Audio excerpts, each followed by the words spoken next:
નમસ્તે વિદ્યાર્થી મિત્રો આજના વિડીયોમાં સ્વાગત છે તમારું બધાનું। તો વિદ્યાર્થી મિત્રો, આજે આપણે પોલીસ કોન્સ્ટેબલ માટે ઇતિહાસના ટોપ પ્રશ્ન જોવાના છે। તો વિદ્યાર્થી મિત્રો, વિડીયો શરૂ કરતા પહેલાં જો મારી ચેનલમાં નવા હોય તો ચેનલને જરૂરથી સબસ્ક્રાઇબ કરી દેજો, અને વિડીયો પસંદ આવે તો વિડીયોને લાઇક કરી દેજો અને તમારા મિત્રને શેર કરી દેજો। તો વિદ્યાર્થી મિત્રો, આવનાર નવી પોલીસ ભરતી માટે આપણે ડેઇલી મટીરિયલ અપલોડ કરીએ છીએ। તો વિદ્યાર્થી મિત્રો, મારી ચેનલમાં જરૂરથી જોડાઈ જજો। તો ચાલો આપણે જોઈ પ્રશ્ન નંબર 1। 1857ના વિપ્લવના સંબંધમાં નીચેનામાંથી કયું યુગ્મ બંધ બેસતું નથી? કયું જોડકું બંધ બેસતું નથી? આનો સાચો જવાબ છે ઓપ્શન ડી, 4 બિહાર બખ્તરા જે બંધ બેસતું નથી। તો આપણે જોઈ કાનપુરમાં નાના સાહેબે આગેવાની લીધી હતી, લખનૌ જેમાં હજરત મહલ બેગમે લીધી હતી, બરેલી ખાન જેમાં બહાદુર ખાને લીધી હતી। ત્યાર પછીનો પ્રશ્ન જોઈ તો પ્રશ્ન નંબર 2, નીચેના બનાવોને કાળક્રમનુસાર ગોઠવી યોગ્ય વિકલ્પ પસંદ કરો। આનો સાચો જવાબ છે 1, 4, 2, 3। તો પેલા ખેડા સત્યાગ્રહ, ત્યાર પછી બોરસદ સત્યાગ્રહ, ત્યાર પછી બારડોલી સત્યાગ્રહ અને ત્યાર પછી ધરાસણા સત્યાગ્રહ। ઓપ્શન બી સાચો જવાબ થઈ જશે। ત્યાર પછી જોઈ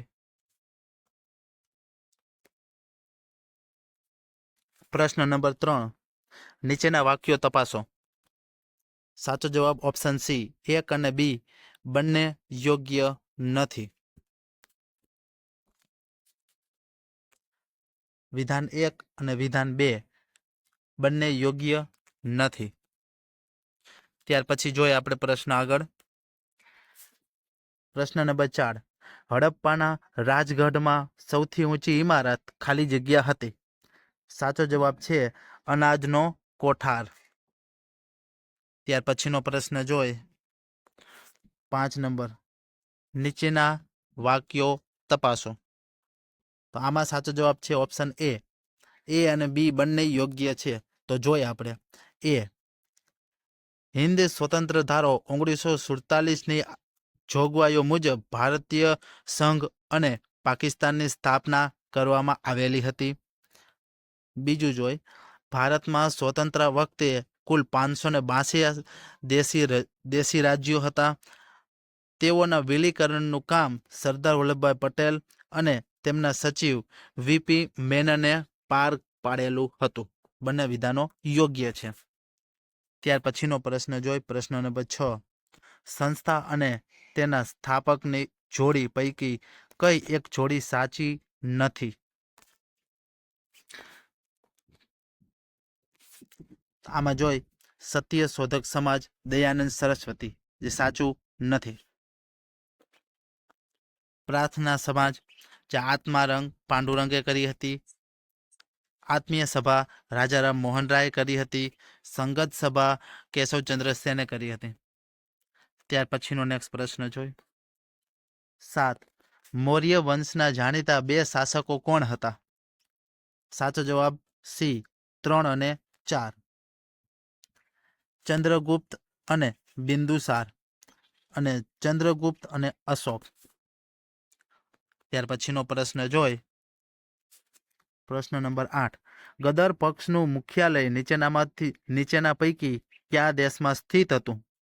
સાચો જવાબ છે ઓપ્શન ડી, સંયુક્ત રાજ્ય અમેરિકામાં। ત્યાર પછી 9, ક્રિપ્સ મિશન સાથેના કોંગ્રેસના સત્તાવાર વાટાઘાટો નીચેના પૈકી કોણ હતા? સાચો જવાબ છે ઓપ્શન સી, પંડિત નહેરુ અને મૌલાના આઝાદ। ત્યાર પછી આગળનો પ્રશ્ન જોઈ 10, UN વેબર સંદર્ભમાં નીચેના વિધાન ધ્યાને લો। તો આમાં સાચો જવાબ છે ઓપ્શન સી, 1, 2 અને 4। 1, 2 અને 4 UN ઢેબર 1948 થી 1954 દરમિયાન સૌરાષ્ટ્રના મુખ્યમંત્રી તરીકે સેવા આપી હતી, જે ઉચ્ચરંગરાય ઢેબર. ત્યાર પછી 2 જોઈ, તેઓ 1955 થી 1959 સુધી કોંગ્રેસના પ્રમુખ હતા. તેઓને પદ્મ વિભૂષણ એવોર્ડ એનાયત કરવામાં આવ્યો હતો. તો ઓપ્શન સી સાચો જવાબ થઈ જશે. ત્યાર પછી પ્રશ્ન નંબર 11 જોઈ. કરઝને ભારતીય વિશ્વવિદ્યાલય અધિનિયમ દાખલ કર્યો, જેના અંતર્ગત. સાચો જવાબ ઓપ્શન સી, ભારતના તમામ વિશ્વવિદ્યાલયો સરકારના અંકુશ હેઠળ લાવ્યા. ત્યાર પછી પ્રશ્ન નંબર 12 જોઈ. ઐતિહાસિક નગરી કપડવંજનો ઉલ્લેખ રાજપૂત યુગના જૈન સાહિત્યમાં કયા નામથી કરવામાં આવ્યો હતો? સાચો જવાબ છે ઓપ્શન એ, કટ વાણિજ્ય. ત્યાર પછીનો પ્રશ્ન જોઈ.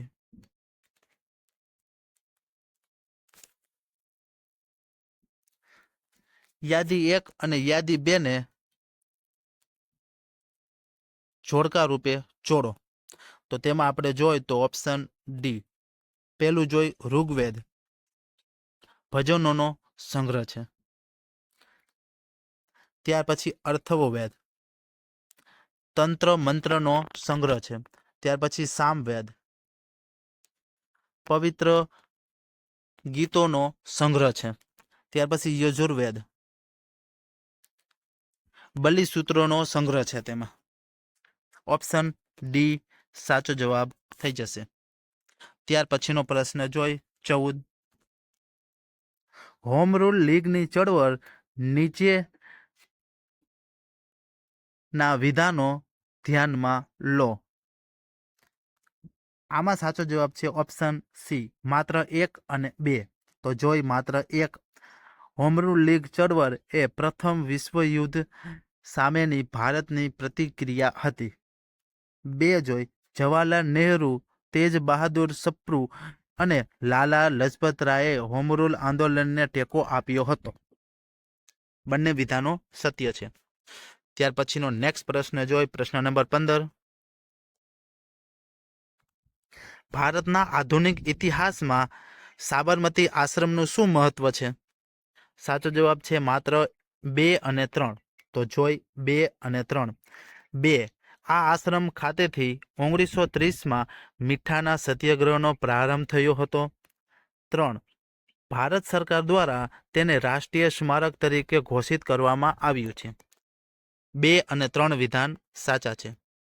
ત્યાર પછીનો પ્રશ્ન નંબર 16 જોઈ. શ્રી વલ્લભભાઈ પટેલ વિશે નીચેના પૈકી કયું વિધાન સાચું નથી? સાચો જવાબ છે વલ્લભભાઈ પટેલનો જન્મ અમદાવાદમાં થયો હતો. આ વિધાન સાચું નથી.